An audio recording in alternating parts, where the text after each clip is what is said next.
Greetings. This is part 2 of To the Brink. Part 1 ended with Jacob and Esau's reunion. Part 2 starts with considering how the sons of Jacob caused Joseph and their father Jacob to be brought to the brink in Genesis 37:23-36. And it came to pass, when Joseph was come unto his brethren, that they stripped Joseph out of his coat of many colors that was on him, and they took him and cast him into a pit, and the pit was empty, there was no water in it.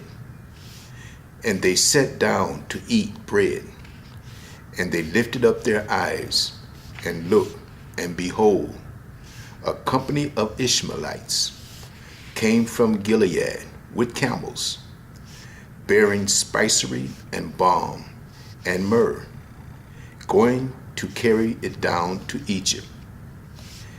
And Judah said unto his brethren, What profit is it if we slay our brother and conceal his blood? Come and let us sell him to the Ishmaelites, and let not our hand be upon him, for he is our brother and our flesh. And his brethren were content. Then there passed by Midianites, merchantmen, and they drew and lifted up Joseph out of the pit, and sold Joseph to the Ishmaelites for 20 pieces of silver. And they brought Joseph into Egypt. And Reuben returned unto the pit, and behold, Joseph was not in the pit. And he rent his clothes, and he returned unto his brethren, and said, The child is not, and whither shall I go? And they took Joseph's coat, and killed a kid of goats, and dipped the coat in the blood. And they sent the coat of many colors, and they brought it to their father, and said, This have we found. Know now whether it be thy son's coat or no. And he knew it, and said, It is my son's coat. An evil beast hath devoured him. Joseph is without doubt rent in pieces. And Jacob rent his clothes, and put sackcloth on his loins, and mourned for his son many days. And all his sons and all his daughters rose up to comfort him. But he refused to be comforted. And he said, For I will go down into the grave unto my son's mourning. Thus his father wept for him. And the Midianites sold him into Egypt unto Potiphar, an officer of Pharaoh's, and captain of the guards. Jacob and Joseph was brought to the brink. Joseph was brought to the brink in many other times, like Genesis 39:2-23.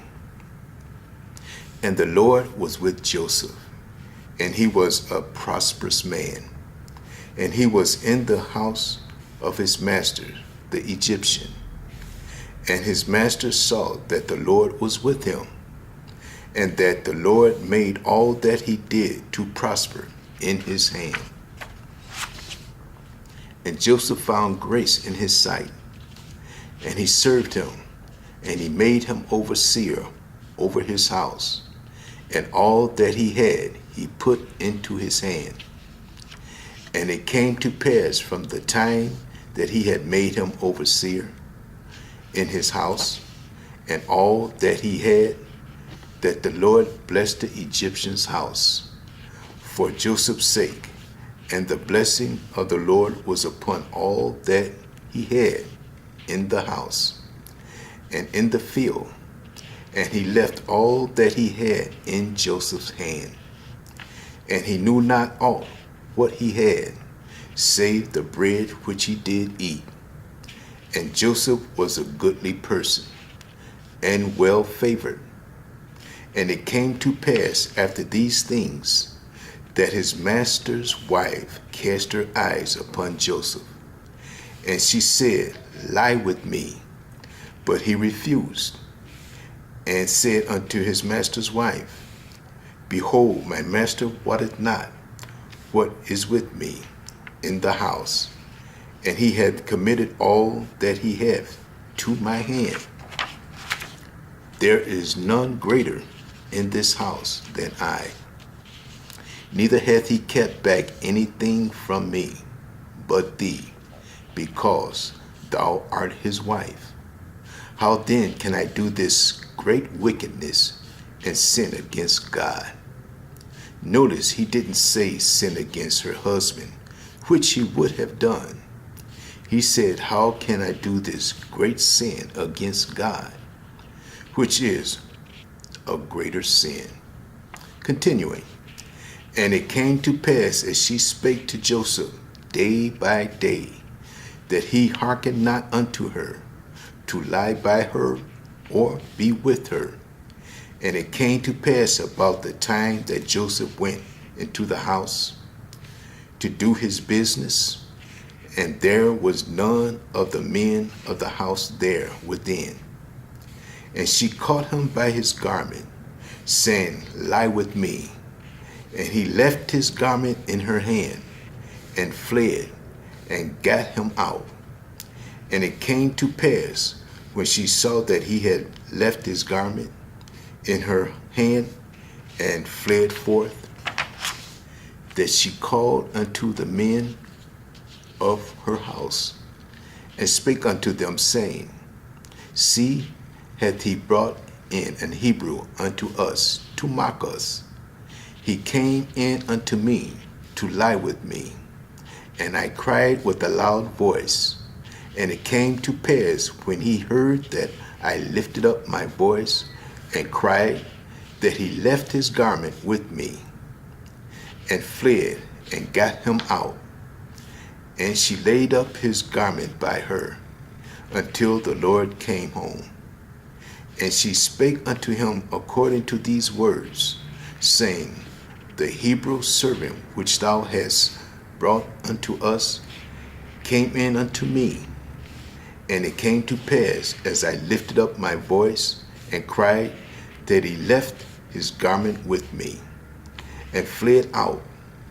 And it came to pass, when his master heard the words of his wife, which she spake unto him, saying, After this manner did thy servant to me, that his wrath was kindled. And Joseph's master took him and put him into prison, and a place where the king's prisoners were bound. And he was there in prison. But the Lord was with Joseph. The Lord will be with us also, as he bring us to the brink, as long as we do that which is pleasing in his sight, which is to obey his word.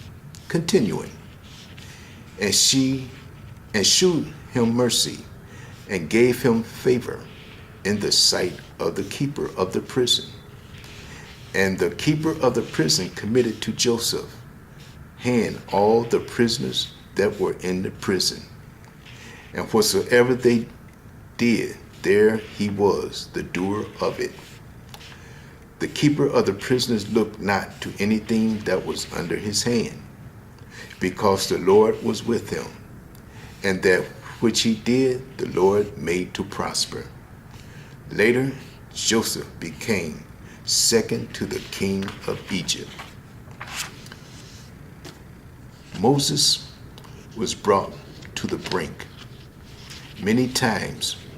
For example, one of the many times the children of Israel complained against God and Moses was at the water Meribah in Kadesh, in the wilderness of Zin, as it says in Numbers 27:13. And the Lord spake unto Moses, saying, Take the rod and gather thou the assembly together, thou and Aaron thy brother, and speak ye unto the rock before their eyes, and it shall give forth his water, and thou shalt bring forth to them water out of the rock, so thou shalt give the congregation and their beasts drink. And Moses took the rod from before the Lord, as he commanded him. And Moses and Aaron gathered the congregation together before the rock. And he said unto them, Hear now, ye rebels, must we fetch water out of this rock? And Moses lifted up his hand with his rod and smote the rock twice, and the water came out abundantly, and the congregation drank, and their beasts also. And the Lord spake unto Moses and Aaron, Because ye believe me not, to sanctify me in the eyes of the children of Israel, therefore ye shall not bring this congregation into the land which I have given them. This is the water of Meribah, because the children of Israel strove with the Lord, and he was sanctified in them. Moses, in his frustration, failed to sanctify God before the people. We must always sanctify God in all things, especially before the people. Moses was a great servant of God, whom God spoke to mouth. The Lord speaks for Moses in Numbers 12, 1-15. And Miriam and Aaron spake against Moses because of the Ethiopian woman whom he had married, for he had married an Ethiopian woman. And they said, Hath the Lord indeed spoken only by Moses? Hath he not spoken also by us? And the Lord heard it. Now the man Moses was very meek, above all the men which were upon the earth. And the Lord spake suddenly unto Moses, and unto Aaron, and unto Miriam, Come out ye three unto the tabernacle of the congregation. And they three came out, and the Lord came down in the pillar of the cloud, and stood in the door of the tabernacle, and called Aaron and Miriam, and they both came forth. And he said, Hear now my words. If there be a prophet among you, I the Lord will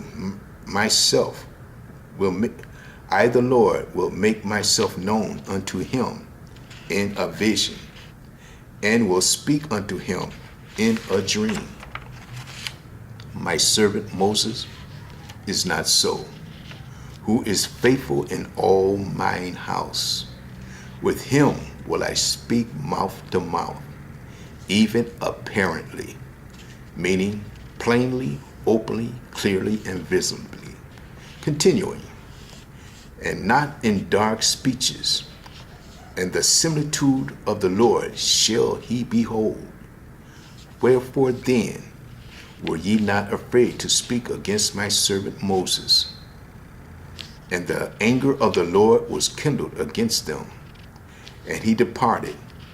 And the cloud departed from off the tabernacle, and behold, Miriam became leprous, white as snow. And Aaron looked upon Miriam, and behold, she was leprous.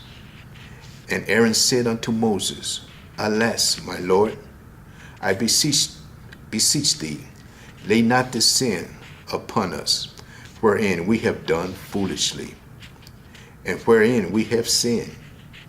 Let her not be as one dead, of whom the flesh is half consumed when he cometh out of his mother's womb. We're going to stop here and start part 3 in another message. Catch part 3. Thank you.